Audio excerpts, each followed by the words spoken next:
It's my pleasure to introduce Matt. I met him through Bonnie 5 years ago, and I think of him in two ways. One is Mr. Rotary, because he's a past Rotary president and a past district governor of 7230. But I think of him as Dr. Rotary because he is a force internationally. He has started this amazing grassroots peacemaking that some of us from the Englewood have gone to New York for these morning breakfasts when we were allowed to. And you are in for a treat. Matt, it's yours. Thank you for your introduction.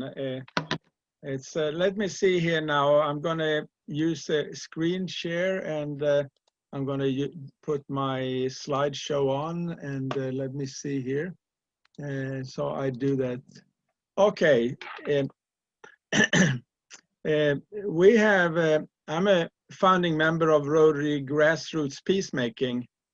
And our philosophy is that everybody wins with peace, everybody loses with war. This is a provocative title. By the way, the picture is from the lake outside of my house. So I was advised that I should have just not text, but also some pictures to make it more attractive. But I'm challenging anybody to say that this is not true. And many people say, well, what about the military? They win with war and so on. And I'm ready to defend that. So, because I think in the old days, let's say in the 1800s, war could be very profitable because, and if you read his history books, the most glorious moments in a nation is when we win wars. I mean, even George Washington is glorified because he won a war. But the reality is, since the First World War, there hasn't really been any winners in wars, but there've been a lot of death and destructions and so on. So that's what I'm talking about. Wars now, it used to be win-lose games where the winner takes all and the loser lose all. But now wars have become lose-lose games. And I can show that, for example, modern wars are expensive with no ends in sight. We in America have spent $15.3 billion in Syria. We have spent $975 billion in Afghanistan, and we spent $1.7 trillion in Iraq. And Middle East and Asia, 5.9 trillion. In addition to that, we will have 490 billion in additional costs and benefits, which can grow up to 6 trillion. And more than 480,000 people have died, and another 10 million people have been displaced. My question is, have we gained anything by spending all this money? I would say that we haven't, because the situation in Syria, Afghanistan, and Iraq is no better now than we did when we started out. I'm not anti-military. In fact, I support a strong military because we need that to police the peace. My objection is that we are not spending the money very wisely. And this money could have been used to improve education or infrastructure. So that's basically my point of this presentation. Peacemaking in the front end only costs 1% of war in the back end. So if you look at it from a strict economic point of view, peacemaking is much more economical and much more practical than having war. At least we should try that in the beginning. And I have found in my experience when I talk to diplomats that they're very open to that. And people at the grassroots level, they want peace, clearly, because they're the ones that suffer from war.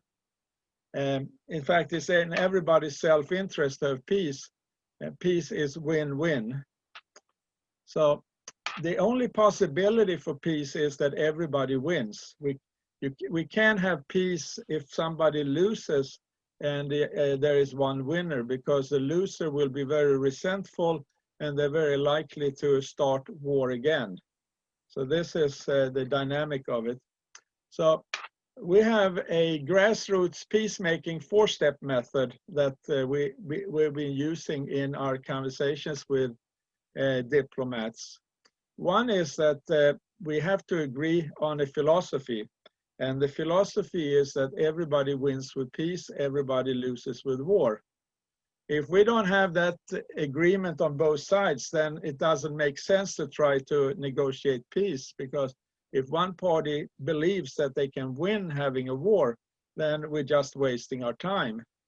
But once we agree to that, we then develop a vision on how we can develop a win-win vision, which is about prosperity for everybody involved. And once we agree on that, we then develop a mission to implement the agreed vision. And then we take action to implement the agreed mission. Now, it's very important to go through these steps, because a lot of the conflicts, for example, have where each party has its own mission and its own action. I can give you an example. Let's say you have a Palestinian suicide bomber kills an Israeli mother of 6 children.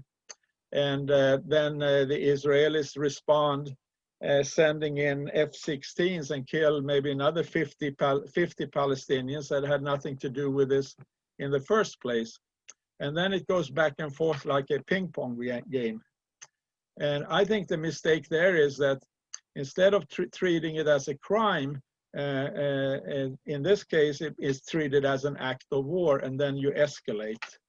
So it's important to basically, actually, we think of North Korea as a very aggressive state and a very dangerous enemy. However, North Korea has accepted this 4-step plan, and so has South Korea. So they are, in their communications, follow these steps. And we don't have peace totally there, but we have, there hasn't been any detonation of nuclear bombs in many, many years. And there are currently no hostile actions. And on this picture, you can see me and Sandra, we met with a North Korean ambassador, UN ambassador, and I showed him this grassroots peacemaking 4-step method. He read it very carefully, and then he asked if he could keep it. And of course, I said he could do that. So that's an example. And here we have pictures of, the picture up here is from the North Korean embassy, a mission of the UN, where Sandra and I are with the North Korean ambassador. And behind that, we have Kim Il-sung and Kim Jong-il, and Doug Hofstadter, who has been very active with the Mennonites. So, and here's another picture where, let me see here, let me see, there's a picture with Sandra and me with the ambassador, Kim. And here we are with the South Korean diplomats, and the ambassador there came and spoke at one of our breakfast meetings in the church center. We also have support for grassroots peacemaking with the United Nations. Here we are with the Secretary General Antonio Gutierrez and the former Secretary General Ban Ki-moon, and that was the Rotary International President Ron Burton. And here I'm giving a speech at the United Nations. And here we are with Nobel Prize laureate Oscar Arias Sanchez. And of course, it's not surprising that they are very supportive of grassroots peacemaking. We also have found sympathy with the Holy See. And this is the nuncio of, he was until December in New York. He's now restationed in Madrid. And he reported directly to the Pope. And here he was at one of our meetings, and we had him speak twice. And here he received us at the prayer meeting. But we had actually a very close relationship with him. And not that I'm a Catholic, but we agreed on the peacemaking part of it. You may be surprised to find that the Islamic Republic of Iran is also supportive of peacemaking. I think they are being pointed out as a danger to our peace. And we actually had the representative from Iran twice. In 2016, we had the ambassador of Iran, Mr. Gholam Ali Khosrow. And then this year, we had the current ambassador, Mr. Ravanchi. And that meeting is recorded and is available on YouTube. So if you search YouTube with my name or Rotary Grassroots Peacemaking, you can watch that meeting. It lasted for about an hour. And he actually, when we did that meeting, that was about maybe 1 or 2 months after America had killed one of their leading military. And we kind of expected that he was going to leash out. But that's not what he did. He put a very conciliatory tone and said that he would like to have a better relationship with America. And when I asked him if Iran really want to have nuclear weapons, he said, absolutely not. So that's encouraging. We've had the Palestinian ambassador, Mansour, come and speak at our breakfast meeting twice. And he expressed a willingness to work something out with Israel. And when I met with the Egyptian deputy chief, they expressed the same. But of course, why hasn't there been peace between the Palestinians and Israel? And that's very complex. And nobody has found a solution to that. But we do have good relationship with Israel also. I haven't been able to talk to the Israeli ambassador yet, but Benny Avni, who's an Israeli journalist, came to one of our breakfast meetings, and I met with Sandra and I met with a French philosopher, Bernard-Henri Lévy, who is very supportive of Israel, and we had Hasidic Rabbi Jacob Cohen come and speak at our meeting, and I've been interviewed by him, which is also on YouTube. Benny Avni said something very interesting, that the Israeli Secret Service, the Mossad, and the Palestinian Secret Service work together to protect the life of the Palestinian President Abbas. And so that gave me the impression that the relationship between Israel and Palestine is like a bad marriage. You can't live with each other and they can't live without each other. So it just keeps on going on, you know. The fundamentals are very solid, but there's a lot of friction on the surface. We've also been involved with the relationship between Kosovo and Serbia. And here we are, and this is Tiuta, who was the Consul General in New York for Kosovo. She's now back in Pristina in Kosovo as a minister. And we were, Sandra and I were in Serbia, and we visited the Rotary Club of Belgrade, and they made a big deal out of that. And they asked us if we could help facilitate peace between Serbia and Kosovo. And again, there's a lot of hard feelings between Serbia and Kosovo based on experiences, but at this moment, they don't kill each other, and that's progress, I would say. We have Taiwan and China is another area where we have had some success. And in fact, I think that Taiwan and China have a very interesting relationship because they have many flights between Taiwan and China every week. And when Taiwan businessmen travel to China, the Chinese say, okay, Taiwan is a province of China, so they give the Taiwanese businessmen Chinese passports and all Chinese papers. But the Taiwanese don't do the same with the Chinese. But it's sort of a tense, but still a relatively peaceful relationship. And when when we talked to them about, because they talked about declaring independence, and I advised them that if you declare independence, the Chinese will be very upset, and that could be a problem. So then they came up with the idea that we're going to pursue our policy based on status quo. And 2 months after that, the president of Taiwan and the president of China met in Singapore, the only time they ever met. And they issued a joint statement to pursue their relationship based on status quo. That means that we don't pursue independence and we don't pursue reunification. So that's the situation between Taiwan and China.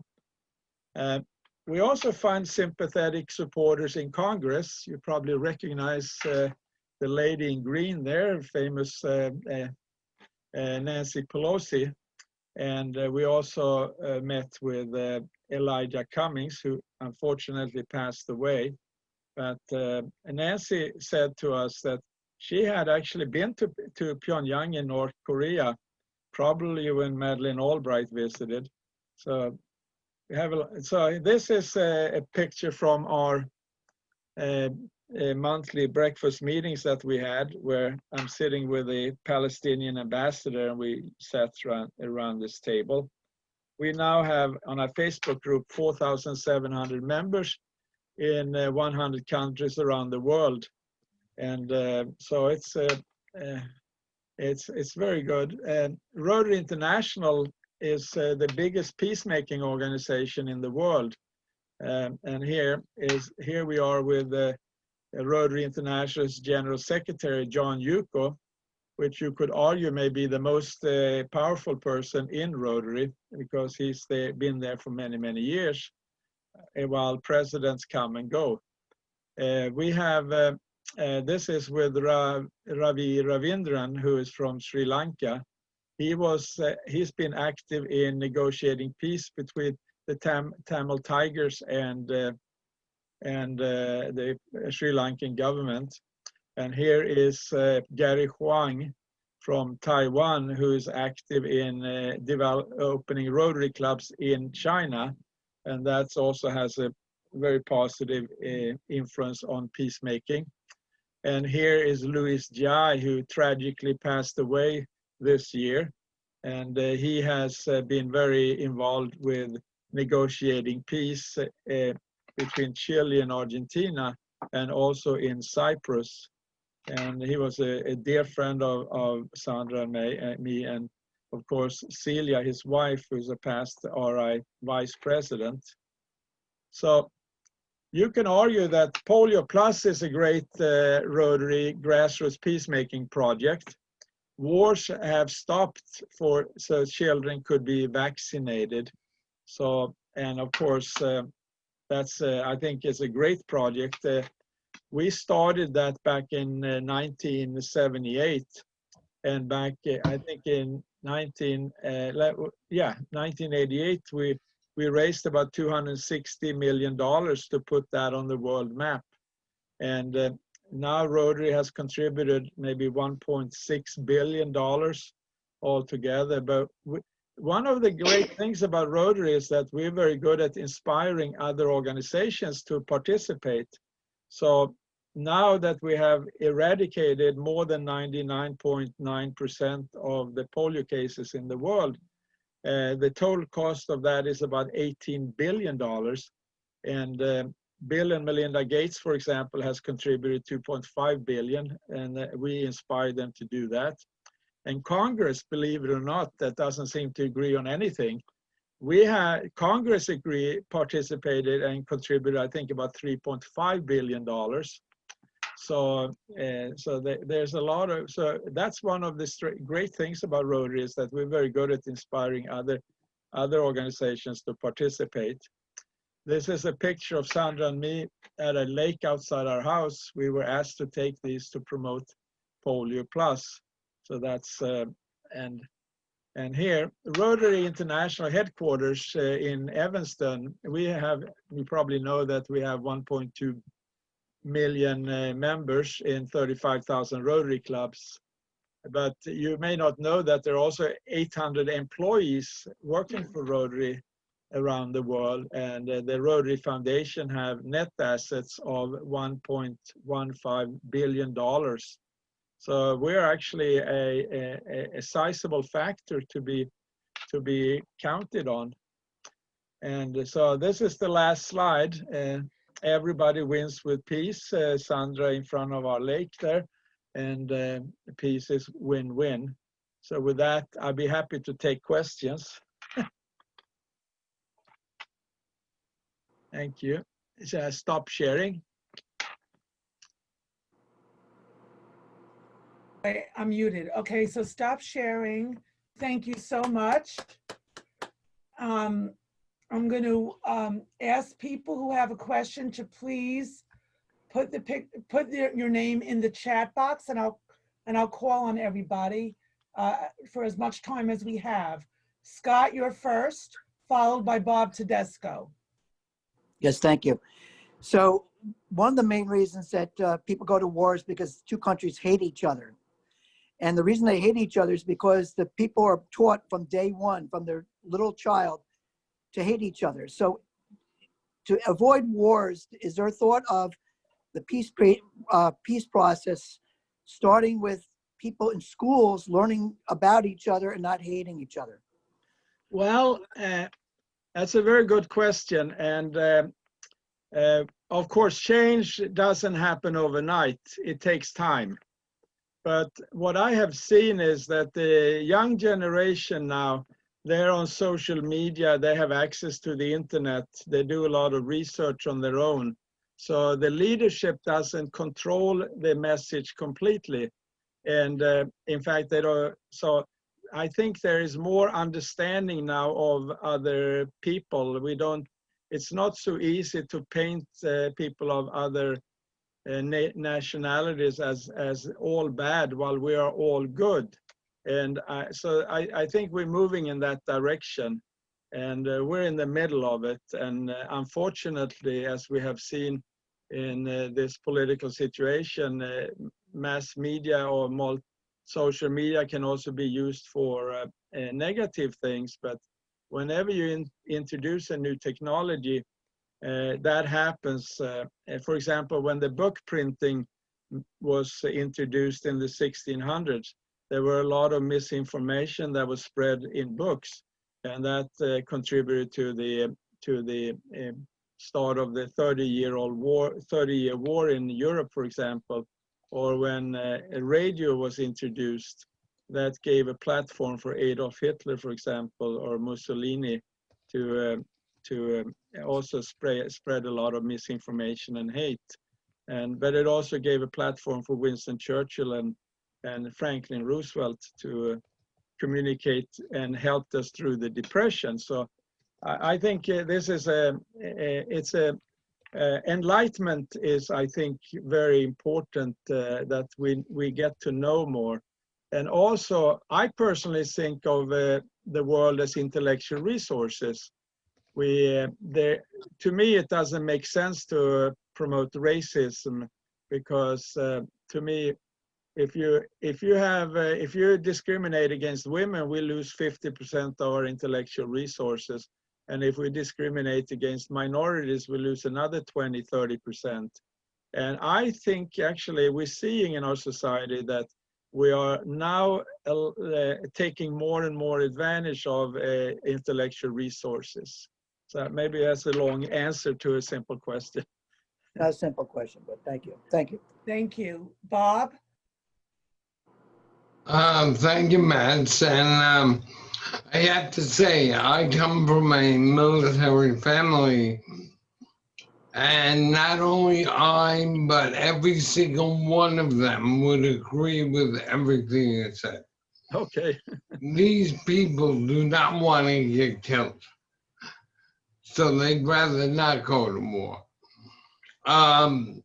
Basically, I want to ask you, as a lifelong member of the Rotary Action Group on Water and Sanitation,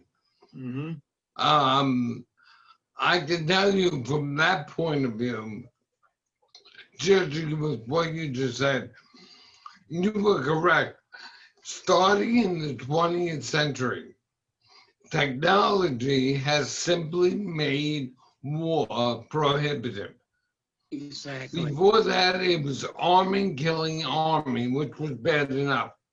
Mm. But now it's nation destroying nation, population destroying population. We just outgrown whatever stupid advantage war gave humanity. So therefore, I sincerely believe in what the Romans say. Arma inter arma silent leges. In war, the law is silent, and the law keeps us safe. So I want to know how to join your organization. You can log in on Facebook, search for Rotary Grassroots Peacemaking, and just apply for membership. It doesn't cost anything. It's free of charge. I But, like free. Free is good. Free is good. Yeah. Now, Yep. now I can tell you that I give you an example. Bismarck, when he invaded Denmark, he got Schleswig-Holstein, and it's still German. But of course, when Saddam conquered Kuwait, he tried to do what Bismarck did, but it was 100 years later, and he got executed. So it doesn't work anymore. Right. Times are different. Yep. I agree. Thank you, Matt. Okay, Sure. our next two questions is from, first from Donovan, and then we'll hear from Diane. Donovan? Thank you, Lisa. Thanks, Mats. I don't believe that we can use war to make peace. So what is the purpose? What is the real purpose of war? You mentioned that war is much more expensive than making peace, but yet we continue to do it. So why do we continue to wage war? And also, what is the U.S. Congress's position on the 4-point peace plan that the Rotary International has proposed? Well, it hasn't been proposed as a proposal in Congress, but I have found that in my private conversations with the diplomats or people in Congress that they're very sympathetic. And also I found when I talk to people at the United Nations, they're very sympathetic also. And I think it's a matter of planting seeds. You know, it's been my experience, and it's probably been your experience too, that we can be in meetings and we come up with all these ideas, and they say, well, because people don't like change. So they say, well, I don't know if that's possible, and so on. And then maybe a year later or 2 years later, they come up with this idea, and now they forgot that I mentioned it, and now it's their idea. And you know, I think that's how you change people's minds, that we're basically planting seeds. And if then they say that, then I will say, hey, that's a great idea. I agree with you. I don't try to take credit for it. Okay, thank you. We just have time for one last question. Diane? Thank you, Lisa, and thank you, Charlotte, for the introduction on Matt's.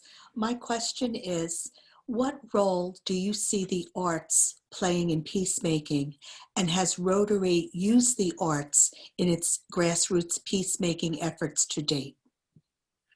Well, Rotary is actually a grassroots peacemaking organization. And if you look at the 7 areas of focus now in Rotary, it's become 7 areas. The first area of focus is peace and conflict resolution. And I've had conversations with John Yuko about that. And the strategic plan of Rotary is to have the conflict and peace and conflict resolution being an umbrella over the other 6 areas of focus. And he basically told me that they want to finish Polio Plus before they promote that. But peacemaking is going to be the next focus of Rotary. But the reality is that Rotary has been involved in peacemaking almost since day one. And for example, Rotary played a very important role in the creation of the United Nations. In fact, when the UN had their charter meeting in San Francisco, Rotary organized that because there was no United Nations. So we organized it, and Rotarians administered it. And 49 of the first delegates were Rotarians. And in fact, there was a group of Rotarians that got together, I think in 1942 or 43 in London, and they formed a committee that later became UNESCO. So, and the State Department asked Rotary to create a preamble for the statutes of the United Nations. And we got a very nice thank you letter from Edward Stettinius Jr. for doing that. So we have a long tradition of peacemaking, actually. Okay, thank you very much. I'm going to unmute everybody so we can all thank our speaker. Thank you very much, Matt. Everybody. It's wonderful. Thank you. So you Thank can- you very Thank you. much.